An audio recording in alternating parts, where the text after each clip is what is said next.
جن کو اللہ نے جن کے اوپر تمہیں اختیار دیا ہے تم ان کا خیال کرنا. فدا ہو ابی و امی، وہ رحمت کائنات، وہ رحمت للعالمین اپنے آخری وقت میں بھی امت کے کمزور طبقے کو نہیں بھولے. اس طبقے کو جو دبایا جا رہا تھا، کچلا جا رہا تھا، اپنے آخری وقت میں اس نبی نے اپنے اس امت کے کمزور طبقے کا خیال رکھا اور کہا کہ غلاموں اور لونڈیوں کا خاص طور سے خیال. سوموار کا دن ہے، چاشت کا وقت ہے، دن جیسے جیسے چڑھ رہا ہے محمد عربی کی تکلیف بڑھ رہی ہے. آپ کے سامنے ایک پیالہ رکھا تھا. اما عائشہ فرماتی ہیں اس پیالے میں پانی تھا. رسول اکرم اس پانی میں اپنا ہاتھ ڈالتے تھے اور اپنے چہرے پر پانی کو مل لیتے تھے اور کہتے تھے لا الہ الا اللہ الا ان للموت سکرات، اللہ کے سوا کوئی معبود نہیں، بے شک موت کی سختیاں ہوتی. آپ موت کی سختیوں سے دوچار ہوئے. اس سے یہ بھی ثابت ہوا کہ موت کی سختیوں کا آنا یہ کوئی خراب چیز نہیں ہے، یہ کوئی اس بات کی علامت نہیں ہے کہ بندہ نعوذ باللہ گنہگار ہے. اللہ کے مقدس اور اللہ کے برگزیدہ بندوں پر بھی موت کی سختیاں آئیں اور اللہ کے سب سے محبوب بندے کے اوپر بھی موت کی سختیاں آئیں. آپ موت کی سختیوں کو محسوس کر رہے تھے اور آپ کہہ رہے تھے الا ان للموت سکرات، بے شک موت کی سختیاں ہوتی. اس کے بعد آپ نے اپنے ہاتھوں کو اٹھایا اور ہاتھوں کو اٹھا کر کے آپ نے کہا اللہم فی الرفیق الاعلی، اے اللہ تو اپنی رفاقت میں مجھے بلا لے. اے اللہ تو رفیق اعلیٰ ہے، تو سب سے اونچا اور سب سے بلند ہے، میں تیری رفاقت میں آنا چاہتا ہوں. اس کے بعد آپ نے قرآن کی وہ آیت پڑھی مع الذین انعم اللہ علیہم من النبیین والصدیقین والشہداء والصالحین. اے اللہ تو مجھے ان لوگوں میں شامل کر دے جن پر تیرا انعام ہوا ہے، اپنے نبیوں میں، اپنے صدیقین میں، اپنے شہداء میں، اپنے صالحین میں. اے اللہ تو مجھے شامل کر دے. اور یہ کہہ کر کے آپ ہاتھ اٹھائے ہوئے تھے. اما عائشہ فرماتی ہیں تھوڑی دیر کے بعد آپ کا ہاتھ نیچے گر گیا اور آپ اللہ کو پیارے ہو گئے. انا للہ و انا الیہ راجعون. یہ وہ مصیبت تھی میرے بھائیوں جس سے بڑی مصیبت اس امت کے اوپر کبھی نہیں آئی. صحابہ کرام کا دماغ معاف ہو چکا تھا. حضرت عمر فاروق تو تسلیم کرنے کو تیار نہیں تھے. کہتے تھے میرا دل یہ ماننے کو تیار ہی نہیں اللہ کے رسول کا انتقال. اللہ کے رسول آئیں گے اور جتنے منافق ہیں آپ کی امت میں سب کے ہاتھ پیر کاٹ دیں. اسی موقع پر حضرت فاطمہ رضی اللہ تعالیٰ عنہ، ظاہر ہے وہ بیٹی تھی، باپ کی وفات کا آخری منظر اپنی آنکھوں سے دیکھا تھا. حضرت فاطمہ نے روتے ہوئے کہا تھا یا ابتا، ہائے میرے ابا جان، اجاب ربا دعا، میرے ابا جان نے اپنے رب کی دعوت کو قبول کر لیا. یا ابتا من جنت الفردوس مأوا، ہائے میرے ابا جان جن کا ٹھکانہ جنت الفردوس ہے. یا ابتا الی جبریل ننعا، ہائے میرے ابا جان ہم جبریل کو آپ کی موت کی خبر دے رہے ہیں. اس کے بعد جب صحابہ اللہ کے رسول کو دفن کر کے آئے تھے تو حضرت فاطمہ نے حضرت انس سے کہا تھا اطابت انفسکم ان تحسوا علی وجہ رسول اللہ صلی اللہ علیہ وسلم التراب. اے انس تمہارے دل نے کیسے گوارا کیا، تم نے رسول کے اوپر مٹی ڈالی، تم نے رسول کے چہرے پر کیسے مٹی ڈالی، تمہارے دلوں نے کیسے گوارا. وہ بھی کیا لمحہ رہا ہوگا میرے بھائی جب صحابہ نے اپنے رسول کے اوپر مٹی ڈالی تھی. انتقال کی خبر حضرت ابوبکر صدیق کو ملی. اس وقت آپ مدینہ میں نہیں تھے، مدینہ کے باہر اپنے ایک مکان میں وہ تھے.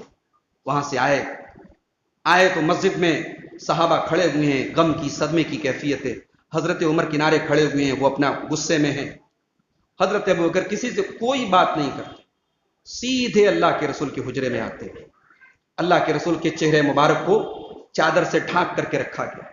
چادر کو ہٹاتے ہیں، اللہ کے رسول کی پیشانی کو چوم لیتے ہیں اور روتے ہوئے کہتے ہیں طبت حیا و میتا، اے اللہ کے رسول میرے ماں باپ آپ پر قربان ہو جائیں.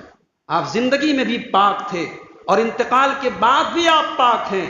لا یذیقک اللہ موتتین ابدا، اللہ تعالیٰ دو موت سے آپ کو دوچار نہیں کرے. سب کو ایک موت آتی ہے، وہ موت آپ کو آ چکی. اس کے بعد حضرت ابوبکر صدیق مسجد میں آئے، ممبر کے بغل میں، ممبر کے قریب میں کھڑے ہوئے اور خطبہ دیا.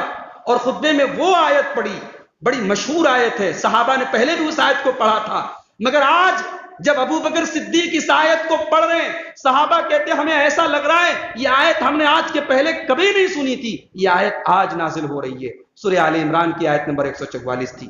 وما محمد الا رسول قد خلت من قبله الرسل افإن مات أو قتل انقلبتم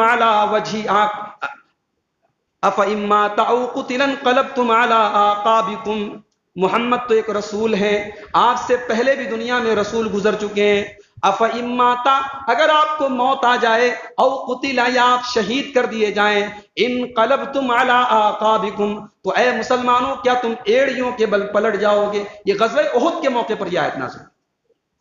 غزوہ احد میں ایک مرتبہ افواہ اڑی تھی اللہ کے رسول کا انتقال ہو گیا ہے، تو بعض صحابہ نے تلوار پھینک دی تھی اور کہا تھا اب جب اللہ کے رسول دنیا میں نہیں تو ہم کس کے لیے لڑیں؟ اس موقع پر یہ آیت نازل. حضرت ابوبکر صدیق نے موقع کی نزاکت پر کتنی بہترین آیت پڑھی، موقع کے اور حالات کے اعتبار سے کتنی بہترین اور کتنی سٹیک آیت پڑھی. اور یہ آیت پڑھنے کے بعد حضرت ابوبکر صدیق نے کہا من کان یعبد منکم محمدا فإن محمدا قد مات، جو محمد صلی اللہ علیہ وسلم کی عبادت کرتا تھا وہ یہ جان لے کہ آپ کا انتقال ہو چکا ہے. ومن کان یعبد اللہ، اور جو اللہ کی عبادت کرتا تھا وہ یہ جان لے کہ اللہ تعالیٰ زندہ ہے، اللہ کو کبھی موت آنے والی نہیں ہے. یہ وہ خطبہ تھا کہ عمر فاروق کہتے ہیں ما تقلنی رجلایا، یہ خطبہ سننے کے بعد میرے پاؤں زمین پر نہیں ٹکے، میں گر پڑا اور میرے دل میں یقین پیدا ہو گیا کہ اب محمد الرسول اللہ صلی اللہ علیہ وسلم کا انتقال ہو چکا ہے، آپ کی وفات ہو چکی. سوموار کے دن آپ کا انتقال ہوا. جنازے کی نماز کسی ایک امام کی اقتدا میں نہیں پڑھی گئی، صحابہ کرام حجرے میں آتے رہے، جتنی جگہ ہوتی تھی اتنی جگہ میں وہ لوگ کھڑے ہو کر کے اپنے اپنے طور پر انفرادی طور پر جنازے کی نماز آتے گئے، پڑھتے چلے گئے، اور اسی میں کافی تاخیر بھی ہوئی. آپ صلی اللہ علیہ وسلم کو غسل دینے والوں میں آپ کے چچا حضرت عباس کا نام آتا ہے، آپ کے چچا زاد بھائی حضرت علی کا نام آتا ہے، اور آپ کے چچا کے بیٹے حضرت فضل ابن عباس وغیرہ کا نام آتا ہے. یہ آپ کے اہل بیت اور آپ کے خاص جو گھر کے لوگ تھے، آپ کی وصیت تھی کہ آپ کو یہی لوگ غسل. جب غسل دیا جانے لگا تو ایک سوال پیدا ہوا کہ اللہ کے رسول کے بدن سے کپڑا کیسے اتارا جائے. تو اللہ تعالیٰ کی طرف سے صحابہ کے اوپر ایک نیند طاری کر دی گئی، اور صحابہ نے ایک آواز سنی کہ اپنے رسول کو اسی حال میں غسل دو، کپڑے سمیت غسل دو. تو کپڑے کے اوپر سے پانی ڈالا جاتا تھا، اور حضرت علی کہتے تھے ہم ایسے ہی آپ کے بدن کو رگڑتے تھے، آپ کے بدن سے کپڑے اتار کر کے آپ کو غسل نہیں دیا. 3 سفید سوتی کپڑوں میں آپ کو کفنایا گیا. بدھ کے روز آپ کو دفن کیا گیا. دفن کرنے کے بارے میں بھی جب اختلاف ہوا تو حضرت عائشہ نے اللہ کے رسول کی حدیث پڑھ کے سنا دی کہ رسول کا جہاں انتقال ہوتا ہے وہیں آپ کو دفن کیا جاتا ہے. چنانچہ اسی حجر عائشہ میں آپ کو دفن کیا گیا. اور قبر میں اتارنے والوں میں حضرت علی، حضرت اسامہ ابن زید، آپ کے غلام حضرت شقران، اور آپ کے چچا کے بیٹے حضرت فضل ابن عباس وغیرہ کا نام آتا ہے. یہ اللہ کے رسول صلی اللہ علیہ وسلم کی وفات کا چند مناظر تھے جو میں نے آپ کے سامنے پیش کیے ہیں. میرے بھائیوں، اگر اللہ کے رسول کی وراثت کی بات کریں، کوئی وراثت آپ چھوڑ کے نہیں گئے. ایک لے دے کر کے آپ کی اونٹنی تھی جس کا نام قصوہ تھا، ایک کھچر تھا. ہتھیار آپ نے اپنی وفات کے 1 روز پہلے اپنے صحابہ کو ہبہ کر دیے تھے. زمین جائیداد جو بھی تھی سب آپ نے کہا تھا ہم انبیاء اپنے پیچھے جو چھوڑ کے جائیں سب صدقہ ہوتا ہے. رسول اکرم کی جو 9 بیویاں آپ کے انتقال کے وقت تھیں، ان کے جو حجرے تھے وہ حجرے معمولی چھوٹے چھوٹے حجرے تھے. مٹی کی دیواریں تھیں، کھجور کے جو ہے لکڑیوں کے ان کے چھت اور پلر وغیرہ بنائے گئے تھے، اور ان کی چھت کی اونچائی اتنی تھی کہ حضرت سعید ابن مسیب کہتے ہیں کہ میں نے رسول کے حجروں کو دیکھا کہ اگر آدمی کھڑا ہو کر کے ہاتھ لگائے تو چھت کو چھو سکتا. چھوٹے اور معمولی کمرے تھے. اللہ کے رسول کی یہ زندگی تھی. اور آپ نے اپنی وفات کے پہلے بھی اپنی امت کو اسی دنیا پرستی سے منع کیا تھا. میرے رسول اگر چاہتے تو دنیا کی دولت اکٹھا کر سکتے تھے، مگر آپ نے دنیا سے دل نہیں لگایا. ایسا بھی موقع آیا آپ ایک معمولی ٹاٹ پر لیٹتے تھے، معمولی چٹائی پر لیٹتے تھے، آپ کی پیٹھ پر نشان پڑ جاتے تھے.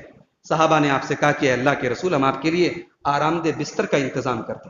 اللہ کے رسول نے فرمایا ما انا الا کراکب استظل تحت شجرۃ، میں تو دنیا میں ایک مسافر کی طرح ہوں. دنیا میں ایک مسافر کی طرح ہوں جو سفر پہ نکلتا ہے اور کسی پیڑ کے نیچے آرام کرنے کے لیے لیٹ جاتا ہے. یہ دنیا میرے لیے وقتی آرام گاہ ہے، یہ میری منزل نہیں. محمد الرسول اللہ کے سچے رسول تھے، اس کی ایک علامت اور ایک دلیل یہ بھی ہے کہ اگر آپ نعوذ باللہ اگر آپ دنیا کے لیے اور شہرت کے لیے اور دنیا کمانے کے لیے اگر آپ نے رسالت کا دعویٰ کیا ہوتا تو آپ کا جب انتقال ہوا تھا تو یہ حالات نہ ہوتے کہ آپ کی زرع یہودی کے گھر گروی رکھی ہے اور آپ کوئی پراپرٹی اور کوئی زمین اور جائیداد چھوڑ کے نہیں جانے۔ جس دن اللہ کے رسول کا انتقال ہوا، حضرت انس کہتے ہیں اللہ کی قسم جس دن میرا نبی مدینے میں آیا، جس دن ہمارے رسول مدینے میں آئے، اس دن سے زیادہ روشن دن ہم نے کبھی نہیں دیکھا، اور جس دن اللہ کے رسول کا انتقال ہوا اس دن سے زیادہ تاریک اور اندھیرے والا دن ہم نے کبھی نہیں دیکھا۔ اور حضرت انس کہتے ہیں ہم نے رسول کی قبر پہ مٹی دینے کے بعد ابھی ہاتھ بھی نہیں جھاڑے تھے، حتی انکرنا قلوبنا، ہمیں اپنے دل بدلے ہوئے محسوس، رسول کے جانے سے وہ برکت چلی گئی جو رسول کے ساتھ تھی، ہمارے دلوں کی کیفیت اور دل کے حالات ہم نے بدلے ہوئے محسوس۔ اور سب سے بڑا جو نقصان ہوا رسول اکرم فدا ہو ابی و امی کے انتقال سے اور آپ کی وفات سے، کہ اب قیامت تک جبریل امین اللہ کی طرف سے وحی لے کر کے نہیں ہے، اب قرآن اترنے والا نہیں ہے، اب اللہ کی طرف سے ہماری رہنمائی کے لیے اب کوئی اور آیت اترنے والی نہیں ہے۔ یہ سب سے بڑا صدمہ تھا جو صحابہ کو پہنچا۔ اسی لیے اللہ کے رسول کے انتقال کے بعد حضرت ام ایمن جو اللہ کے رسول کی دایا تھیں، اللہ کے رسول کو دودھ پلایا تھا انہوں نے، اور اللہ کے رسول ان کا ماں کی طرح احترام کرتے تھے، تو حضرت ابو بکر حضرت عمر ان سے ملنے کے لیے گئے۔ جب وہاں گئے تو ام ایمن اللہ کے رسول کو یاد کر کے رونے لگے، تو حضرت ابو بکر اور عمر نے ان کو تسلی دی اور کہا کہ اے ام ایمن، اللہ تعالیٰ کے پاس جو نعمتیں ہیں وہ ہمارے رسول کے لیے زیادہ بہتر ہیں۔ حضرت ام ایمن نے کہا میں اس لیے نہیں رو رہی ہوں، اتنا تو مجھے بھی پتا ہے کہ اللہ کے رسول اپنے رب کے پاس اور زیادہ آرام سے ہیں، میں اس لیے رو رہی ہوں ان الوحی قد انقطع من السماء، اب آسمان سے قرآن اترنے والا نہیں ہے، اب وحی نازل ہونے والی نہیں ہے۔ بخاری کے الفاظ ہیں، ام ایمن نے جب یہ جملہ کہا ہے ابو بکر و عمر زار و قطار رونے لگے اور کہنے لگے واقعی یہ اس پہلو پر ہم نے غور نہیں کیا تھا، واقعی میں یہ چیز اب ہمیں محسوس ہونے والی نہیں ہے۔ میرے پیارے بھائیوں، بعض صحابہ کرام تو کئی ہفتے اور مہینے صدمے اور غم کی تکلیف سے دوچار رہے۔ بہرحال بعد میں جب صحابہ نے حضرت ابو بکر صدیق کو خلیفہ منتخب کیا تو انہوں نے بہت حد تک حالات کو کنٹرول کیا، ورنہ اللہ کے رسول کی وفات کے بعد بہت بڑے بڑے یعنی جھٹکے اور بہت بڑے بڑے حملے مسلمانوں کے اوپر ہونے کے لیے تیار تھے۔ حضرت ابو بکر صدیق نے بڑی حکمت کے ساتھ ان سب کا سامنا کیا۔ تو یہ اللہ کے رسول کی زندگی کے آخری ایام تھے جو میں نے مختصراً آپ کے سامنے بیان کیے ہیں۔ میں آخر میں اللہ سے دعا کرتا ہوں رب العالمین، سیرت طیبہ کے مختلف پہلوؤں پر آج ہم نے عصر سے لے کر اب تک گفتگو سنی ہے، اللہ تعالی ہمیں اپنے رسول کی سیرت کے ان پہلوؤں کو سمجھنے کی اور ان کو اپنی زندگی میں لانے کی توفیق عطا فرمائے۔ اللہ ہمیں اپنے بچوں کی ویسے تربیت کرنے کی توفیق دے جیسے رسول نے تربیت کی ہے اور کرنے کا حکم دیا ہے۔ اللہ تعالی ہمیں اپنے گھر والوں کے ساتھ ویسے ہی بہترین سلوک کرنے کی توفیق دے جیسے اللہ کے رسول کرتے تھے۔ اللہ تعالی ہمیں اپنے رسول سے سچی محبت کی توفیق عطا فرمائے، جب تک دنیا میں زندہ رکھے، اسلام پر زندہ رکھے، خاتمہ ہم سب کا ایمان پر ہو، آمین۔ وآخر دعوانا ان الحمد للہ رب العالمین، والسلام علیکم ورحمۃ اللہ وبرکاتہ۔